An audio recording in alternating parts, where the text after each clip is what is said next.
Glória a Deus, boa noite, graças e paz, sejam bem-vindos à Aliança Jovem.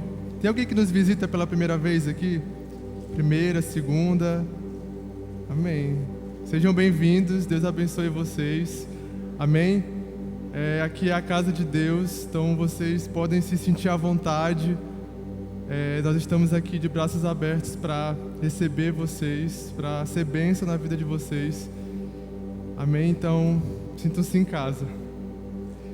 Eu sou Esaú, para quem não me conhece, sou missionário há 5 anos e eu acabei de retornar de uma viagem missionária para o sul do Brasil. Eu passei quase 20 dias ali, acompanhando uma equipe de alunos da Escola de Missões da nossa base, a Base Semeadores. Quem aqui sabe que a nossa igreja tem uma base missionária? Levanta a mão. Acho que 50%. Então, se você não conhece ainda, a nossa igreja tem uma base missionária. Então, nós trabalhamos treinando pessoas para enviar essas pessoas para o campo missionário. E essas pessoas ficam um tempo ali estudando, se preparando, e depois elas têm um tempo prático onde elas vão, aplicar aquilo que elas aprenderam dentro do campo missionário. Então nós tínhamos algumas equipes nesses últimos dias, em diferentes lugares, pregando o Evangelho, servindo o reino de Deus, e uma dessas equipes estava ali no sul do Brasil e eu pude acompanhar eles por alguns dias, e a gente passou por Santa Catarina e Rio Grande do Sul. E antes de eu começar a pregar, eu queria compartilhar duas histórias que eu vivi nesses 2 lugares, amém? Que eu espero que possa edificar a sua fé, que possa nos encorajar, nos despertar para missões, para pregar o Evangelho, amém? A primeira história aconteceu lá em Santa Catarina. A gente estava no evangelismo junto com a igreja. Nós temos uma igreja Nova Aliança, para quem não conhece, lá na cidade de Palhoça, em Santa Catarina, uma igreja recente, mas nossos irmãos estão lá, então sempre que você lembrar, ore pelos nossos irmãos que estão lá no sul. Às vezes é difícil para eles porque geograficamente eles estão muito longe da gente, A maioria das nossas igrejas estão mais para cá, para a região do norte, nordeste. Então, eles estão bem distantes da gente geograficamente falando. Então, ore pelos nossos irmãos ali em Palhoça, em Santa Catarina. Eles precisam de nós também. E a gente estava evangelizando no centro da cidade uma noite.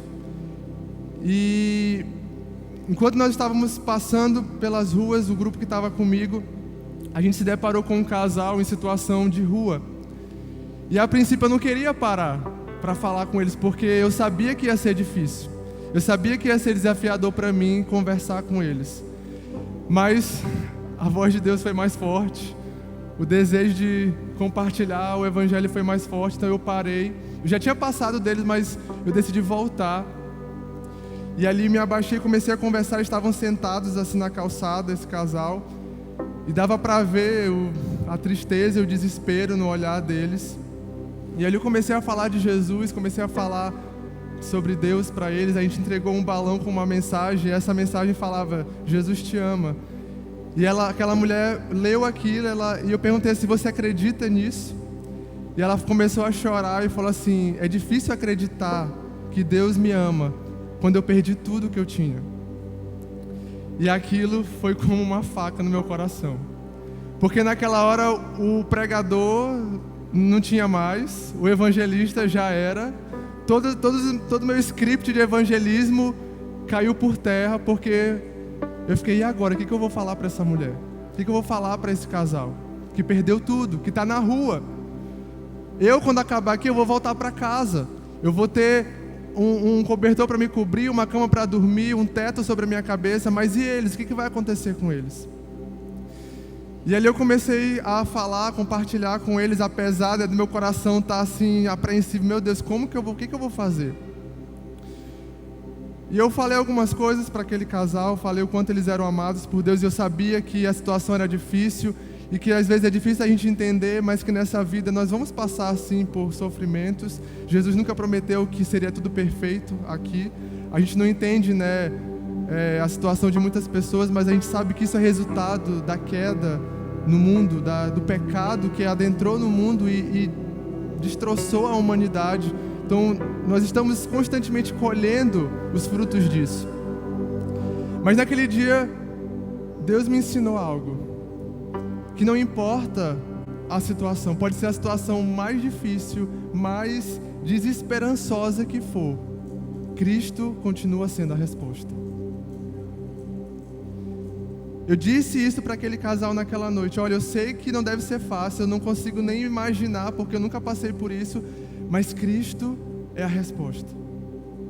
Enquanto a gente conversava, aquela mulher tirou um cigarro da bolsa e começou a fumar, porque ela disse que o cigarro era a resposta para o sofrimento dela. O cigarro era o que tirava ela do momento ali de sofrimento. Mas tudo que eu podia dizer para ela era: Cristo é a resposta, não é o cigarro. Não é o vício, não são as drogas. Nada disso vai mudar a vida de vocês. Só existe uma pessoa que pode mudar a vida de vocês, e é Jesus. E eu sei que é difícil para as pessoas ouvirem isso. Eu sei que a gente fica com o coração partido porque a gente quer fazer mais. A gente quer poder ajudar mais, mas às vezes a gente não consegue.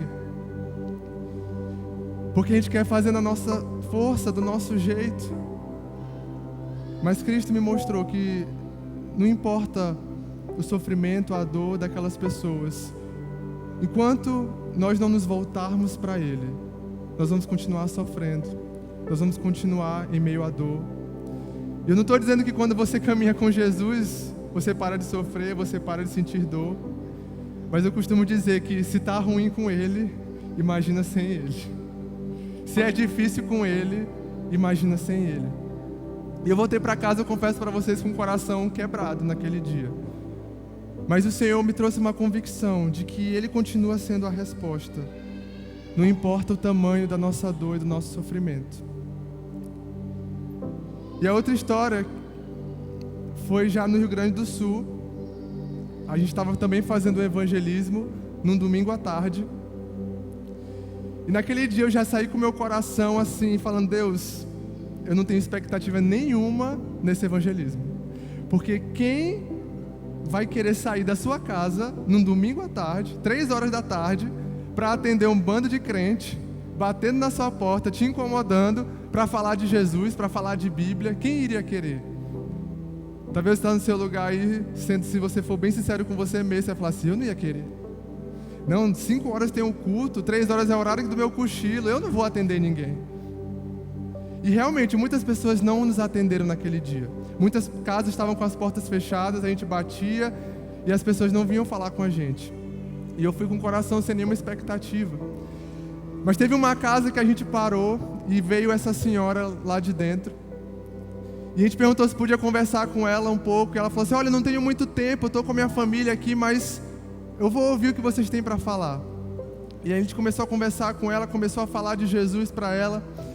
E ela começou a compartilhar também sobre a vida dela. E ela falou que um dia, quando o irmão dela estava com câncer, ela foi num culto, numa igreja. Acho que era numa casa que eles estavam se reunindo. E ela disse que no meio desse culto ela teve uma visão. E ela via um homem de branco se aproximando dela. E ela entendia que aquele homem era Jesus. E ela falava assim: mas teve um momento em que aquele homem desapareceu. E eu não vi mais ele. Ele sumiu na minha frente. E aí eu virei para aquela mulher e falei assim: olha, você já fez uma oração convidando esse homem, esse Jesus, para fazer parte da sua vida? Para habitar no seu coração, para que ele não precise mais desaparecer da sua vida, como foi naquela visão. E ela virou para mim e falou assim: não, eu não sabia que eu podia fazer isso. Eu não sabia que eu podia fazer essa oração. Eu disse: você pode, a gente pode fazer isso aqui agora mesmo. E ela, para minha surpresa, aquela mulher aceitou fazer uma oração. E ali eu fiz uma oração com ela, ela repetiu, entregando a vida dela para Jesus. Até hoje eu não sei se ela entendeu o que ela fez, aonde que ela estava se metendo. Mas ela declarou, convidando Jesus para morar no coração dela, declarando que Ele perdoava os pecados dela e que Ele era o Salvador e Senhor da vida dela. E naquele dia o Senhor me surpreendeu, porque eu não tinha nenhuma expectativa. Eu achei que ninguém iria nem conversar com a gente. Mas naquele dia uma pessoa foi salva. Naquele dia uma pessoa reconheceu Jesus como Senhor da sua vida. Ela não queria que Jesus fosse só alguém que aparecesse de vez em quando, mas que habitasse eternamente com ela.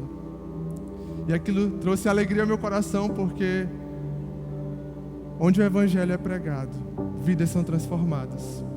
Amém? E é sobre isso que eu quero falar nessa noite. Eu quero falar sobre o Evangelho. Eu quero falar nessa noite com você numa história que talvez você conheça, mas talvez você nunca pensou, que isso tem a ver com o Evangelho? O que isso tem a ver com Jesus? Talvez você já pensou, talvez não. Mas eu quero falar com você sobre uma história de amor, sobre um romance. Quem é que gosta de romance? Os românticos, cadê? Temos alguns aqui. Então hoje nós vamos falar sobre uma história de romance, amém? Quem aqui já leu a história de Ruth? Alguns. Pois nós vamos falar sobre essa história essa noite, amém? Eu quero que você abra a sua Bíblia, lá no livro de Ruth.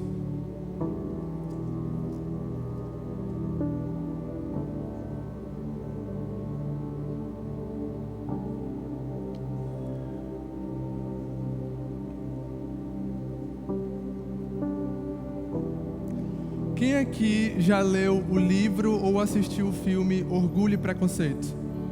Eita, meu Deus. Quando eu perguntei de Ruth, né? Quase ninguém levantou a mão. Eu não vou dar minha opinião porque senão vou ser apedrejado aqui. Mas olha só o que certo escritor escreveu sobre o livro de Ruth. Ele disse assim: o povo acha orgulho e preconceito o máximo, porque não conhece Ruth. Essa sim é de chorar e de cair de joelhos. Ruth e Boaz vão além de ser uma história de amor. É uma história de providência, de graça e de vida eterna. Amém? Então, as fãs de Orgulho e Preconceito, se você está procurando um romance de verdade, leia Ruth. Leia de novo se você já leu e deixe o Senhor falar com você.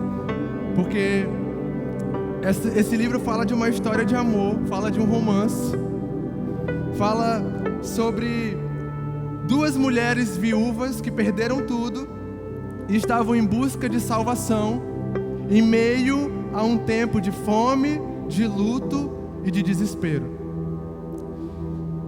E aí você pode me perguntar, tá, mas Esaú, o que essa história tem a ver comigo e com você? O que essa história tem a ver com a gente? E nós vamos entender isso juntos, amém? Você acredita que todos os livros da Bíblia apontam para uma só pessoa? Todos os livros da Bíblia apontam para uma única história, amém? Eles formam uma única história, e cada um desses livros, cada uma dessas pequenas histórias que a Bíblia contém, elas fazem parte de uma história maior. E essa história também é a nossa história. Vira para a pessoa do seu lado e diz assim: essa é a sua história. Porque essa história é a história do Evangelho. Amém? É a história de um Deus que teve um plano. Um Deus que nos criou, mas que um dia nós caímos por causa do pecado, houve uma queda e o homem se afastou de Deus. Mas por tanto nos amar, Deus decidiu enviar um Redentor, um Salvador, para nos redimir. E todo aquele que nele crê e for salvo, um dia estará com ele na eternidade, quando todas as coisas se consumarem. Amém? Eu acabei de resumir para vocês aqui a história do Evangelho: criação, queda, redenção, consumação. E essa mesma história, esses 4 pontos, estão dentro dessa pequena história de amor, na história de Ruth. E eu quero caminhar com você nisso. Então vamos ler comigo lá em Ruth capítulo 1, do versículo 1 até o 6. A gente não vai conseguir ler todo o livro, mas a gente vai passar por toda a história. Mas eu quero começar lendo o início do livro com você.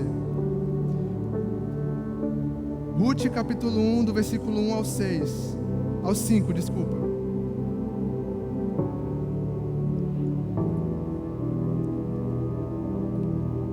Diz assim: nos dias em que os juízes governavam Israel, houve grande fome na terra. Por isso um homem deixou seu lar em Belém de Judá e foi morar na terra de Moabe, levando consigo esposa e 2 filhos. O homem se chamava Elimeleque e a esposa Noemi. Os filhos se chamavam Malom e Quilion, eram efrateus de Belém de Judá. Quando chegaram a Moabe, estabeleceram-se ali. Versículo 3. Elimeleque morreu e Noemi ficou com os 2 filhos.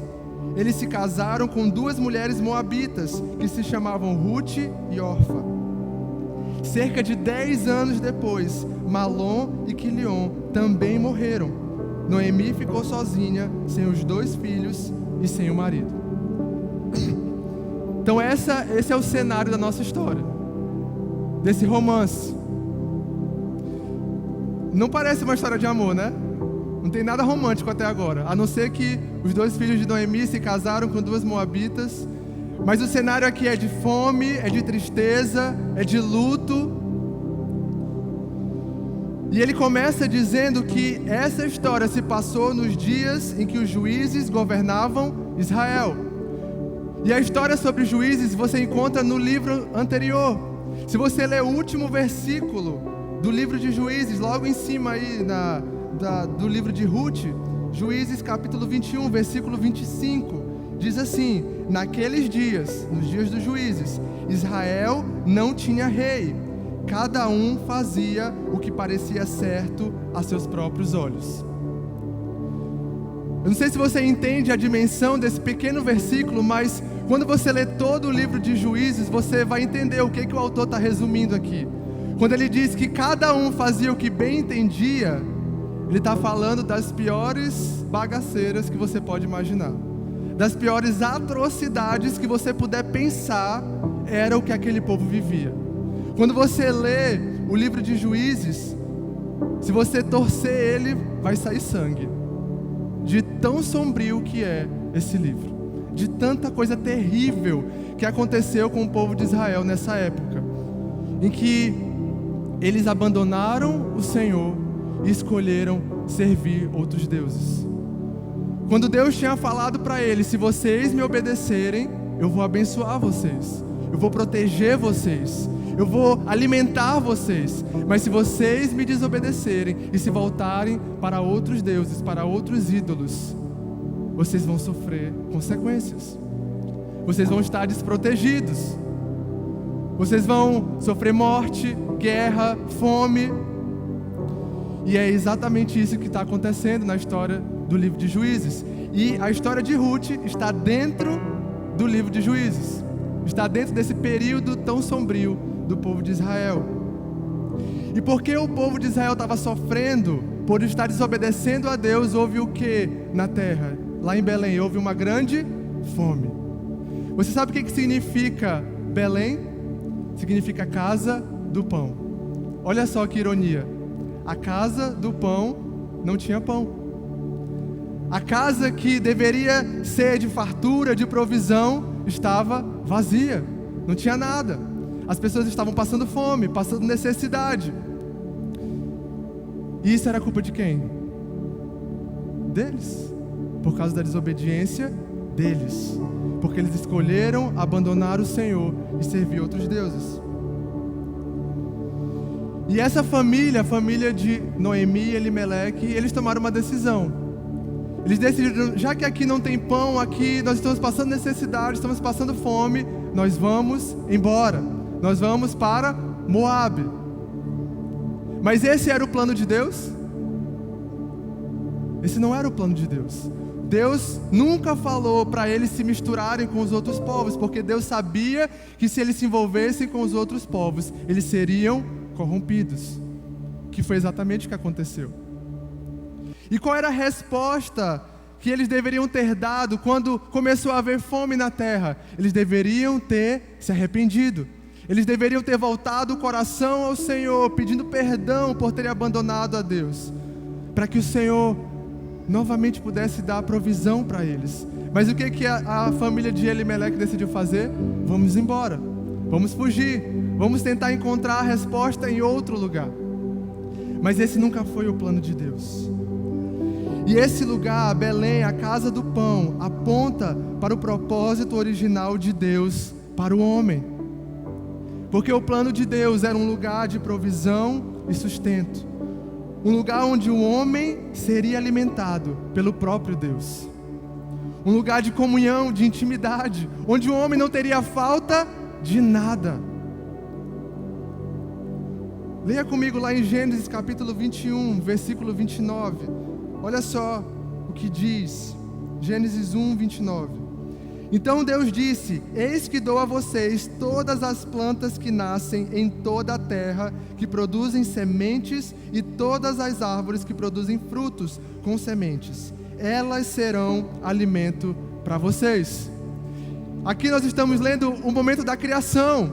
Deus tinha acabado de criar o mundo e criado Adão e Eva e falou: olha, eu estou dando para vocês todo o alimento que vocês precisam. Vocês não vão ter falta de nada. Vocês podem comer de todos esses frutos, exceto de um. O que foi que o homem fez? Comeu exatamente o que não podia. E a gente costuma dizer: nossa, que raiva de Adão, que raiva de Eva, quando eu encontrar com eles no céu. Mas a gente fala como se a gente fosse diferente, né? Como se a gente agisse diferente.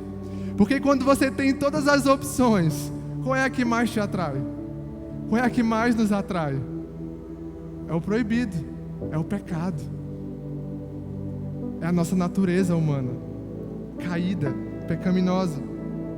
Mas esse nunca foi o plano de Deus. O plano de Deus nunca foi que faltasse pão em Belém, na casa do pão. Mas era que o povo servisse a Ele fielmente, para que eles tivessem sustento e provisão. Mas não foi isso que aconteceu. Veio a queda. O povo se afastou de Deus, começou a adorar outros deuses. E essa fome representa essa queda que aquele povo estava passando. É a fome que eu e você passamos também. Quando nós viramos as costas para Deus, a nossa alma grita de fome. Sabe o vazio que você sentia antes de se entregar para Jesus? Sabe aquele buraco que tinha dentro de você que nada preenchia? Era a fome que o seu espírito tinha do seu Criador, que só Ele pode preencher. Aquele povo experimentava aquela fome. A maior fome deles não era a fome física, era a fome espiritual de estar longe do Deus de Israel.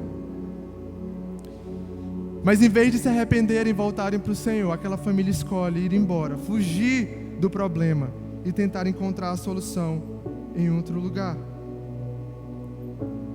E esse lugar que eles foram, Moabe, representa a decisão do homem de fazer as coisas do seu próprio jeito. Porque já que na minha cidade não tem pão, já que na casa do pão não tem pão, eu vou para outro lugar, porque lá talvez tenha provisão, lá talvez tenha o que eu estou procurando. E se você estudar, você vai descobrir que Moabe era um dos povos inimigos do povo de Deus. Era um povo idólatra, um povo altamente profano, depravado. E foi para aquele lugar que Elimeleque escolheu levar sua família. Para onde nós vamos quando a situação aperta? Para onde nós vamos quando as coisas começam a dar errado? Para onde nós temos decidido ir? Será que nós estamos parando para dizer: Senhor, onde eu tenho errado? Onde eu preciso me consertar? Onde eu preciso me arrepender? Ou será que eu tenho fugido do problema e tentado resolver do meu próprio jeito? Será que nós estamos caminhando para Moabe, para os lugares que Deus não planejou para nós? Porque hoje nós infelizmente vemos tantas pessoas saindo da igreja, saindo da comunhão com Deus. E quando eu falo igreja, não estou falando você sair de uma denominação, você sair de um prédio. Estou falando você sair do corpo de Cristo, da comunhão com o corpo de Cristo. Mas deixa eu te falar, o que você está procurando, você não vai encontrar fora daqui. A sua igreja pode ser imperfeita, pode ter pessoas difíceis. Inclusive, deixa eu te falar uma coisa, uma delas é você. Sou eu, porque nós não somos perfeitos. O dia que você encontrar uma igreja perfeita, por favor, não vá para lá, porque você vai estragar essa igreja. Fique aqui mesmo, onde todos somos imperfeitos, estamos nos ajudando a crescer, amém? Mas infelizmente muitos têm tentado encontrar a resposta fora dessa comunhão. Eu lembro de um tempo na minha vida que foi bem difícil. Nessa época eu era líder de jovens na minha igreja, mas foi um período que eu me frustrei muito com pessoas, me decepcionei muito com pessoas dentro da igreja, e foi um período que eu fiquei tão mal que eu achei que eu estava entrando em depressão, a ponto de eu não querer sair de casa, eu não queria sair do meu quarto, eu ficava o tempo todo trancado, com as luzes apagadas, não queria mais ir para a igreja. Eu sabia que Deus era a única resposta. Eu não queria abandonar Deus, mas eu não conseguia mais ir para a igreja. Eu não tinha mais prazer, não tinha mais alegria. Eu lembro de um dia que eu ia pregar no culto de jovens, e quando eu pisei os pés dentro da igreja, eu senti um peso tão grande, uma tristeza tão grande, que eu chamei uma pessoa e falei assim: olha, eu não vou conseguir pregar hoje, coloca alguém no meu lugar, porque eu não vou dar conta. E nesse dia eu fui para trás da igreja e só sabia chorar. Chorava, chorava, chorava. Mas no meu quarto, todas as vezes eu falava: Deus, eu não quero ir para a igreja, eu não quero estar com aquelas pessoas, mas eu não quero perder o Senhor, porque o Senhor é tudo que eu tenho. Pode estar difícil, pode estar escasso, pode estar doloroso, mas eu não vou abrir mão do Senhor, porque Tu és o pão da vida.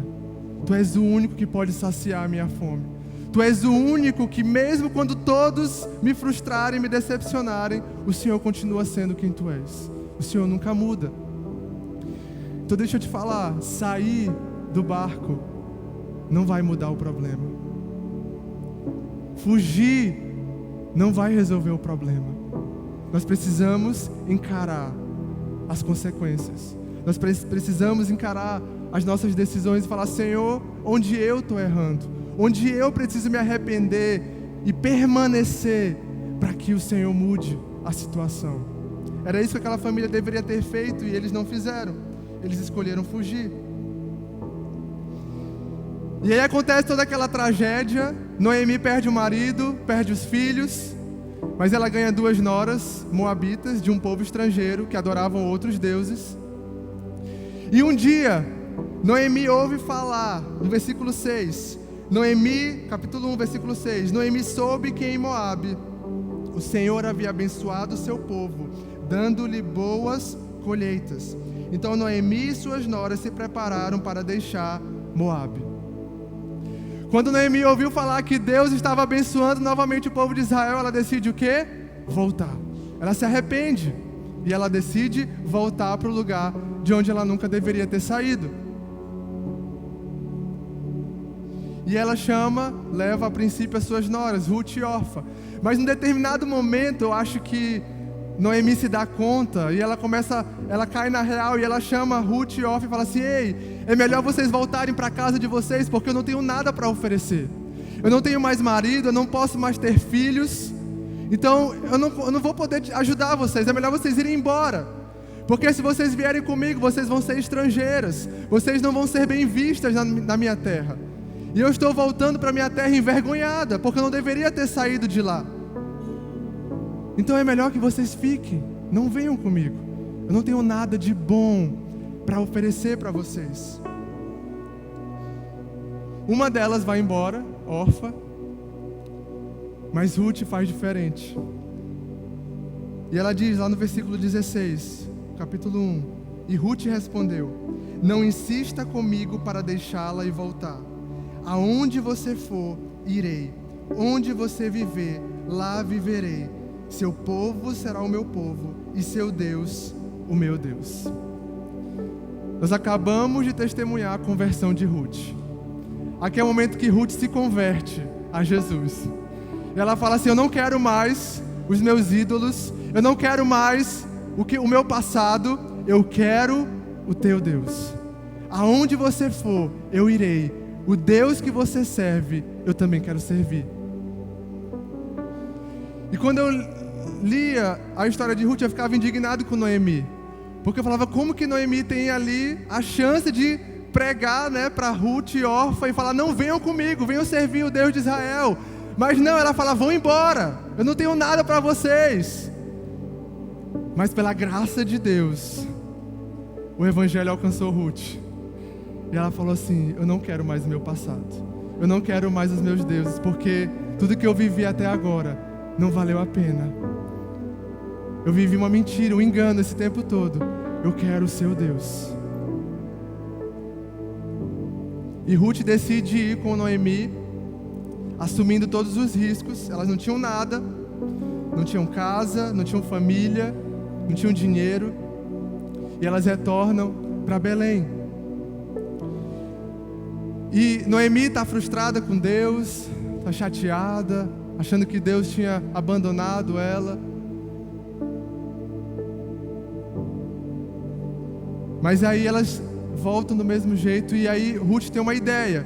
Ela decide sair para trabalhar, para poder dar sustento para ela e para sua sogra. E Noemi abençoa ela, e ela vai, e ela começa a trabalhar num campo. Era a época da colheita. E ela entra num campo, talvez o primeiro que ela viu, não sei. E ela começa a colher os restos que estavam caindo. Enquanto os ceifeiros iam colhendo, aquilo que ia caindo no chão, ela ia colhendo. E ali ela tem um encontro com um homem chamado Boaz. Um homem que não conhecia aquela mulher, não conhecia direito a história dela. Mas aquele homem vê favor diante de Ruth. E ele fala: você pode trabalhar aqui, você pode continuar colhendo, eu vou te abençoar. Eu vou dar o que você precisa para você e para sua família, para sua sogra. E Ruth volta para casa, feliz da vida, com a notícia para contar para Noemi, falando que um homem havia encontrado o dono do campo, havia abençoado ela e dado alimento e falado que ela poderia continuar trabalhando ali. E aquilo não era normal, porque ela era uma estrangeira, ela não era bem vista no meio de Israel. Os moabitas não eram bem-vindos em meio ao povo de Israel. Mas Boaz encontrou graça diante de Ruth. E Noemi vira para Ruth quando ela recebe a notícia, lá no capítulo 2, versículo 20, e ela diz assim: seja ele abençoado pelo Senhor, que não deixa de ser leal e bondoso com os vivos e com os mortos. E ela acrescentou: aquele homem é nosso parente próximo e um dos nossos resgatadores. Lembra daquela Noemi que tinha dito que não tinha nada para oferecer para Ruth? Eu não tenho nada de mim mesmo, não tenho marido, não tenho filhos, não posso te ajudar em nada. Noemi lembra de algo, de um pouco de esperança. Ela lembra: nós temos um parente resgatador. E para a gente entender o contexto, existia uma lei naquela época de que quando havia uma viúva, para que ela pudesse recuperar as propriedades do seu marido, a herança do seu marido, um parente mais próximo desse marido poderia se casar com ela, para que ele pudesse comprar de volta as terras que pertenciam ao falecido. Então aquele parente, Boaz, era esse homem que poderia salvar a vida de Noemi e de Ruth. Porque se ele casasse com uma delas, ele poderia comprar de volta as propriedades do marido, do ex-marido, do falecido marido, né? E aí elas teriam novamente uma família, teriam uma herança, teriam novamente provisão. E aquela mesma Noemi que um dia olhou para dentro de si e falou assim: eu não tenho nada, eu estou acabada, eu cheguei ao fim da linha. Ela lembra de uma esperança: Boaz, o nosso parente resgatador. E Noemi nessa história é aquela pessoa que aponta para o nosso resgatador. É aquela pessoa que mostra para o perdido: ei, eu não tenho a resposta, mas eu sei quem tem. Tem uma frase do Charles Spurgeon que ele diz: o evangelho é um mendigo contando a outro mendigo aonde encontrar pão. Esse é o evangelho. Se eu estou aqui hoje, não é porque eu sou melhor que você, é porque eu sou tão faminto e tão miserável quanto você. E eu estou aqui te falando aonde eu encontrei o pão da vida, onde eu encontrei a resposta em meio à dor, em meio ao sofrimento, em meio à solidão. Porque não é o que eu sou, mas é quem habita dentro de mim. E Noemi foi aquela pessoa que começou a discipular a Ruth e dizer como ela deveria fazer. Olha, nós temos uma esperança agora, e eu tenho um plano, eu vou te ajudar a conquistar esse homem. Aí começa o romance, novamente. Você tem que seguir o meu plano. E ali Noemi começa a discipular a Ruth, a ensinar como ela deveria fazer, começa a apontar a Ruth para o caminho onde ela encontraria a salvação para a vida dela. E aponte para você e fala assim: esse é o meu papel. Se você está aqui hoje, você conhece Jesus, você foi salvo por essa graça, o seu papel não é apontar para você mesmo, é apontar para aquele que te salvou, é apontar para aquele que te resgatou. E foi isso que Noemi fez, porque ela não tinha nada para oferecer, mas ela sabia quem poderia ser a resposta. E Boaz, ele é essa figura do resgatador, do nosso Redentor. Lá no capítulo 3, versículo 12 e 13, olha só o que Boaz vai dizer para Ruth. Ruth capítulo 3, 12, versículo 12 e 13. É verdade que sou resgatador, mas há outro que é parente mais próximo do que eu. Passe a noite aqui, de manhã veremos. Se ele quiser resgatá-la, muito bem, que resgate. Se não quiser, tão certo como vive o Senhor, eu a resgatarei. Como dizem por aí, né? Que homem. Um homem de coragem, um homem de caráter.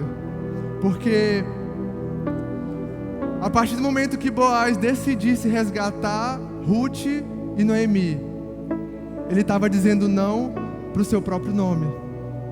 Ele estava dizendo: o meu nome não é mais importante do que a sua redenção. Eu prefiro abrir mão do meu nome para que você seja salvo, para que você tenha uma família. Eu te pergunto, quem foi que fez isso por nós? Quem abriu mão da sua glória? Quem abriu mão de toda a sua majestade, do seu trono, se fez como um de nós e falou: por amor a eles e para a glória de Deus, eu vou abrir mão de tudo para que eles sejam salvos. Ruth é uma ilustração maravilhosa da redenção. E o interessante é que aquele parente redentor, aquele parente resgatador, ele precisava cumprir 3 requisitos para poder cumprir a lei. Primeiro, ele precisava ser um parente de sangue. E Boaz era um parente de Elimeleque, que era o falecido, né, de Noemi. Então tinha que ser um parente de sangue. Segundo, ele precisava estar disposto a redimir. E nós acabamos de ler que Boaz estava disposto, ainda que tivesse um outro parente mais próximo. Mas o que ele disse? Se ele não quiser, eu assumo a responsabilidade. E terceiro requisito, ele precisava ser capaz de pagar o preço da redenção. O parente redentor é uma bela imagem de Cristo, que atendeu a todos esses requisitos.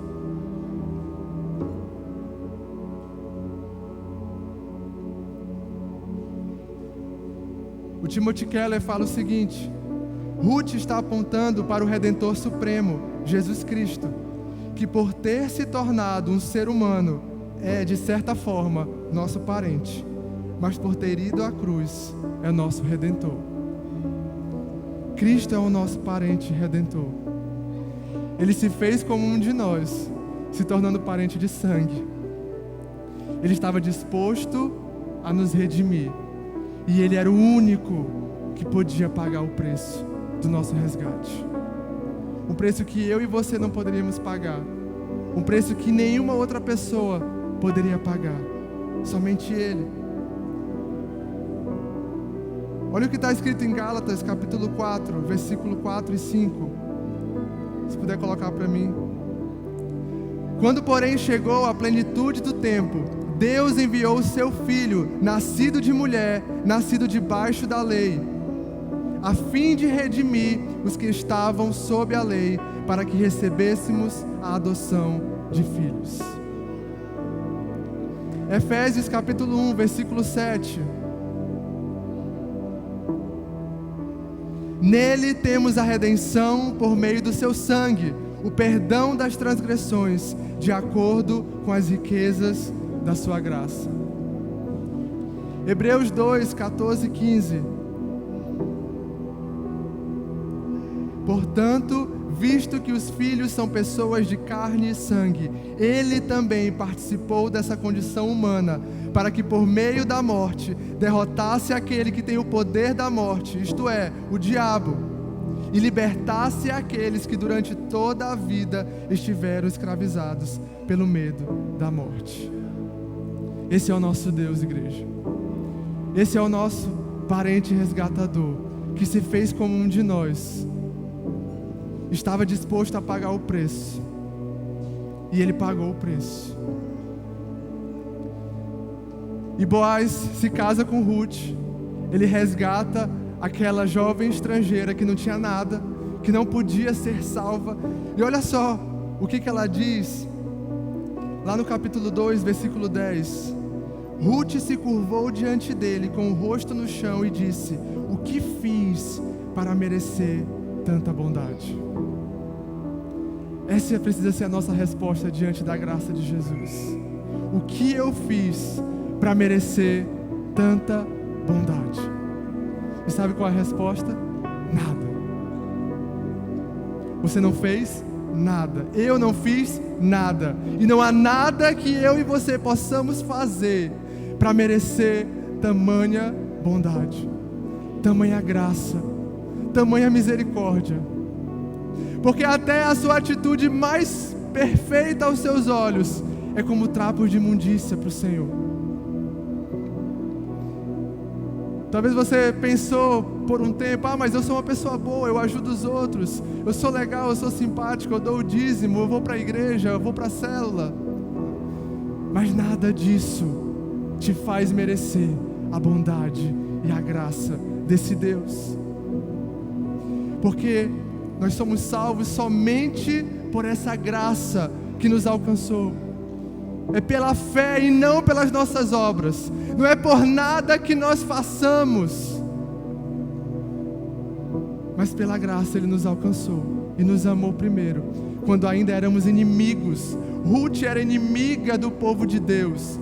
Ruth era uma estrangeira que não era bem-vinda naquela terra, assim como eu e você não éramos bem-vindos no reino de Deus.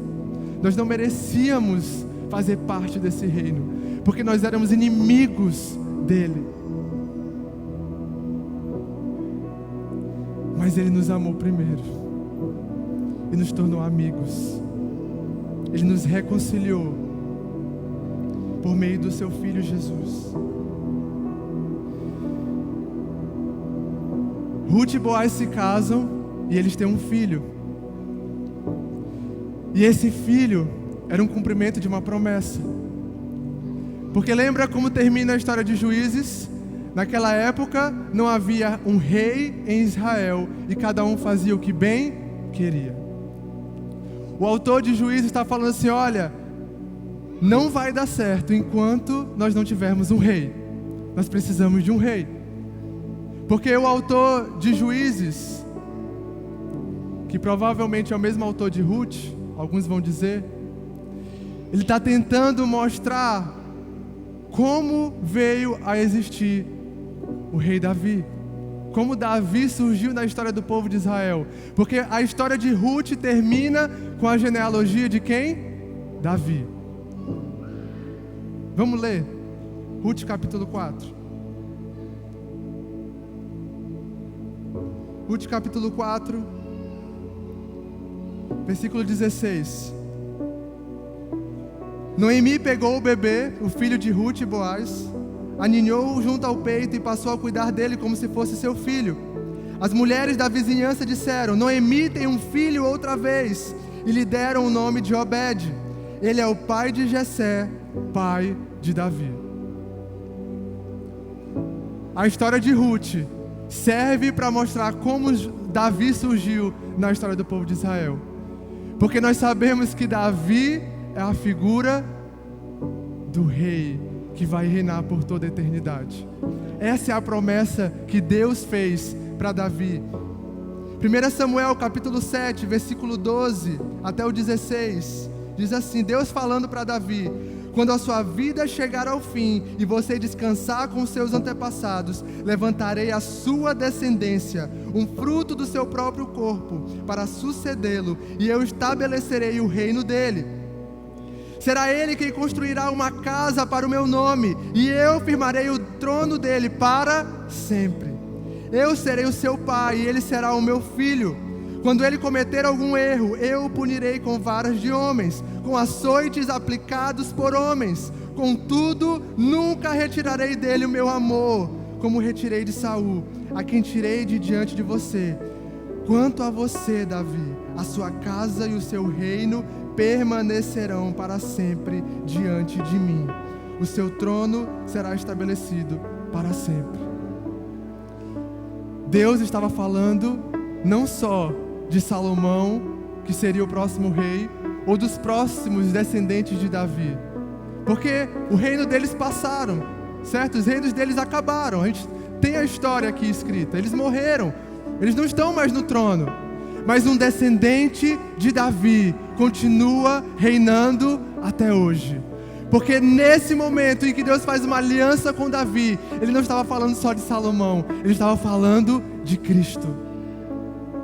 Ele estava falando de um rei que um dia viria para redimir o seu povo para sempre. Um rei muito melhor que Davi, um rei muito melhor que Salomão. O Messias, o Salvador. Então o final da história de Ruth aponta para o final da história do Evangelho, quando tudo irá se consumar e finalmente o nosso rei irá voltar. Irá voltar para buscar a sua noiva, que um dia foi estrangeira, que um dia foi rejeitada, que um dia não teve filhos, não teve marido, mas ele disse: eu assumo você, eu pago o preço do seu resgate, e um dia eu voltarei para me casar com a minha noiva. Esse rei vai voltar para encontrar a sua noiva, para casar com ela, e eles passarão a eternidade reinando juntos. E para terminar, eu quero que você abra comigo lá em Apocalipse, capítulo 21.